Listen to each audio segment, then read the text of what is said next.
సర్బత్ పొడి తయారు చేయడానికి ఈ నిమ్మకాయలని తయారు చేస్తున్నామండి. ఇది తీసుకున్నామండి.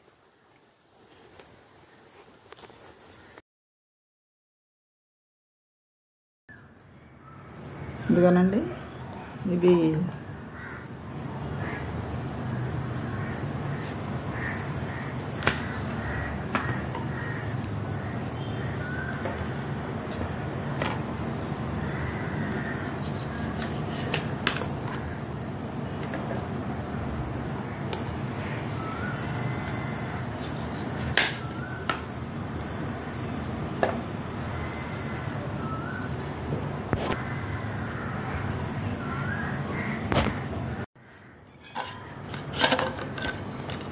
ఇదిగోనండి ముక్కలు ఎలా కోసేసి పెట్టాం కదండి. వీటిని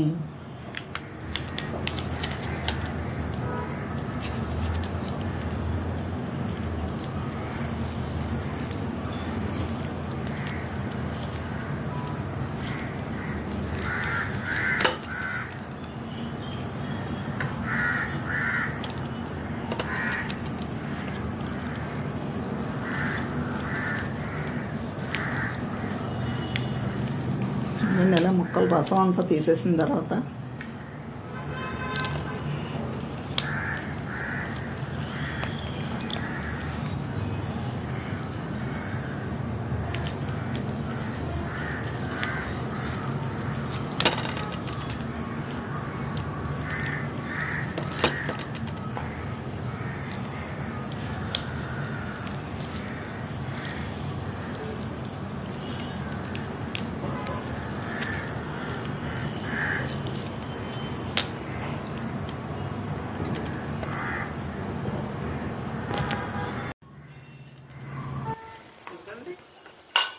రసం పిండేస్తాం కదండి. ఇప్పుడు దీంట్లోకి వడపోసేస్తున్నాను, మళ్ళీ వడపోస్తున్నానండి.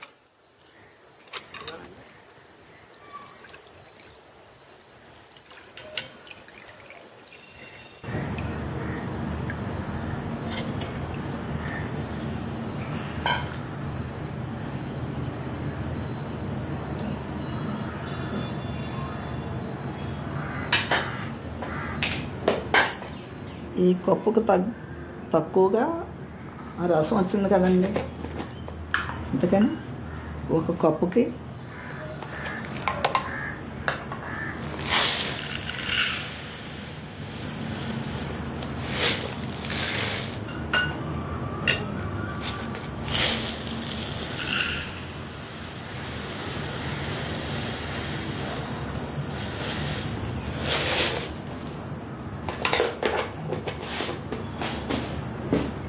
ఇదిగోనండి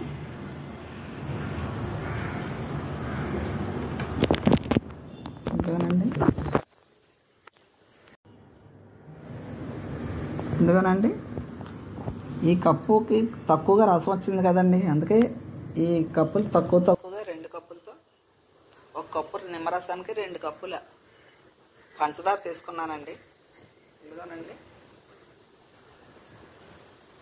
ఇప్పుడు ఈ పళ్ళెంలో వేసేస్తానండి ఈ రసాన్ని.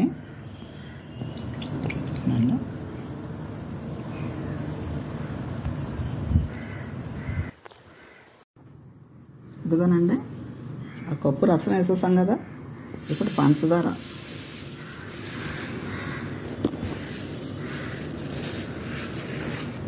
ఈ కప్పుతో 1 కప్పు రసానికి 2 కప్పులు పంచదార వేస్తున్నామండి.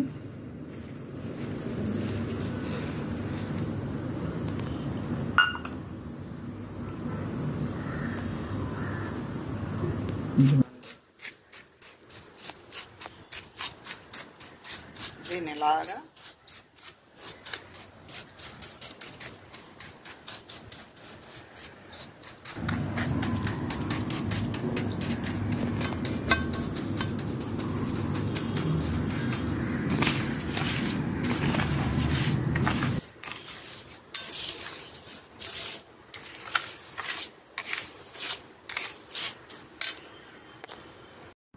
దీన్ని ఎండలో పెట్టకుండా ఫ్యాన్ గాలి కింద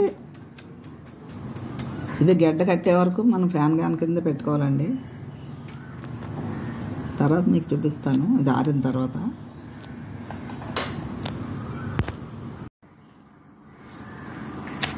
ఇది నిమ్మరసం పంచదార సర్బత్కి పొడి చేయడానికి తయారు చేసాం కదండి. ఇదిగోండి.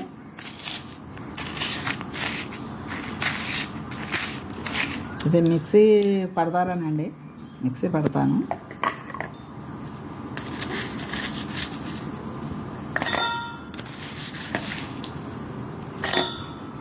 కాస్త అమ్మగానే ఉందండి ఇది.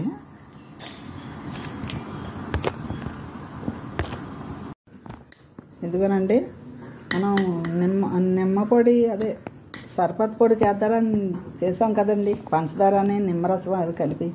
కానీ అందరూ పొడి చేసి చూపించేస్తున్నారు కానీ పొడి రావట్లేదండి ఇది. ఇదిగోండి. మరి వాళ్ళు ఎలా చూపిస్తున్నారో నాకు తెలియదు కానీ వాళ్ళు చూపించేదానికంటే ఇంకా నేను ఎక్స్ట్రా పంచదార వేసి పెట్టానండి. ఇదిగోండి. అయినా పొడి రావట్లేదు, ముద్దగా వస్తుంది. ఇదిగోనండి. ఇది ఇలా ముద్దగానే వస్తుందండి. మనం మిక్సీ పెట్టినా సరే పొడిగా రావట్లేదు. ఇదిగోనండి. వాళ్ళు అలా ఎలా చూపిస్తున్నారు నాకు తెలియదు పొడిగా అనేసి. ఇదిగోండి. ఇదేంటంటే మన ఇంటికి ఎవరైనా వస్తే గెస్ట్లు వస్తే వాళ్ళకి మనం వెంటనే కలిపి ఇవ్వడానికి అవుతుంది అనేసి మనం ఇలా చేసి పెట్టుకున్నామండి. అప్పటికప్పుడు ఇంట్లో నిమ్మకాయలు రెడీగా ఉండవు కదా, అందుకనేసి అండి ఇది ఎవరన్నా వస్తే మనం వెంటనే తోడిపేసి ఇవ్వడానికి అవుతుంది అని చేసామండి. మీకు నచ్చితే ఒక లైక్ కొట్టండి, సబ్స్క్రైబ్ చేసుకోండి.